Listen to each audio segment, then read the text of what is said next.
जब ज़मीन हिलती है और ऊंची इमारतें पल भर में मलबा बन जाती हैं, हजारों इंसान चंद लम्हों में दुनिया से रुखसत हो जाते हैं, तो दिल एक सवाल जरूर करता है, आखिर ये सब क्यों हो रहा है। साइंस हमें बताती है कि ज़लज़ले ज़मीन की प्लेटें हिलने की वजह से आते हैं, लेकिन एक मुसलमान जानता है कि दुनिया में एक पता भी अल्लाह के हुक्म के बगैर नहीं हिल सकता। हर चीज अल्लाह की मशीयत से होती है। कुरान हमें बताता है कि बाज़ कौमें जब जुल्म और सरकशी में हद से आगे बढ़ गईं, तो अल्लाह ताला ने इनके ऊपर मुख्तलिफ अज़ाब नाजिल किए। और कुरान हमें यह भी बताता है कि हमारे अमाल की वजह से खुश्की और तरी पर फिसाद होता है, ताकि वो अपने किए का कुछ मजा चखें और वापस लौट आएं। आज जरा अपने मुआशरे या पूरी दुनिया के इंसानों को देखिए, झूठ आम है, सूद आम है, जुल्म आम है, फहाशी आम है, वालिदैन की नाफरमानी आम है, अल्लाह के अहकामात को मजाक बनाया जा रहा है। सोचें क्या ये सब काम अल्लाह की रजा वाले हैं? हरगिज नहीं। जब बंदा अपने रब से दूर हो जाता है तो वो अपना नुकसान करता है। ऐसी आफात हमें झंझोड़ती हैं और हमें बताती हैं कि हम कितने मजबूर हैं, और हमें एहसास दिलाती हैं कि असल ताकत अल्लाह ताला के पास ही है। हम ये दावा तो नहीं कर सकते कि फलां ज़लज़ला फलां लोगों के लिए अजाब है, क्योंकि इसका इल्म अल्लाह ताला को ही है। लेकिन हम ये जरूर कह सकते हैं कि ऐसे वाक़यात इंसानों के लिए एक पैगाम है कि हम अपने अमाल का जायजा लें, तौबा करें और अल्लाह ताला की तरफ रजू करें और अपनी जिंदगी को उसकी रजा के मुताबिक गुजारें। आज अगर हम चाहते हैं कि अल्लाह ताला की रहमत हम पे हो, तो हमें अपनी जिंदगी अल्लाह ताला की रजा के मुताबिक करनी पड़ेगी। आज अगर हम चाहते हैं कि अल्लाह ताला की हमारे ऊपर रहमत हो, तो हमें अपनी जिंदगियों को बदलना पड़ेगा, नमाजों की तरफ लौटना होगा।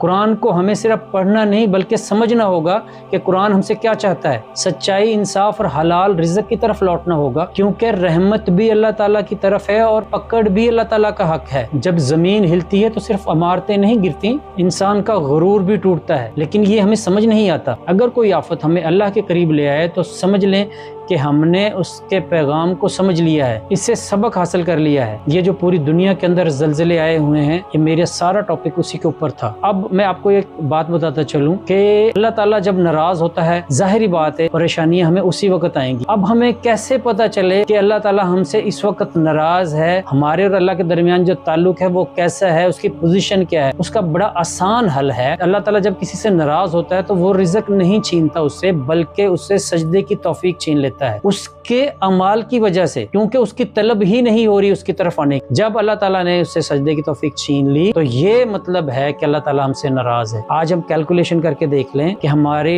मस्जिदों के अंदर जब नमाज का वक्त होता है, कितने लोग हैं जो अल्लाह के सामने झुकते हैं और कितने वो लोग हैं जो बागियों की तरह बाहर फिर रहे हैं। कैलकुलेशन करके देख, कितने परसेंट लोग हैं जो उसका हुक्म मान रहे हैं, उसके सामने झुक रहे हैं। क्यों? नमाज एक्चुअल तो ये चीज है कि अल्लाह का हुक्म है कि मेरे सामने आके झुकें। अब तादाद आप खुद कैलकुलेट कर सकते हैं कि इतने सारे लोग नहीं झुक रहे, तो अल्लाह की नाराज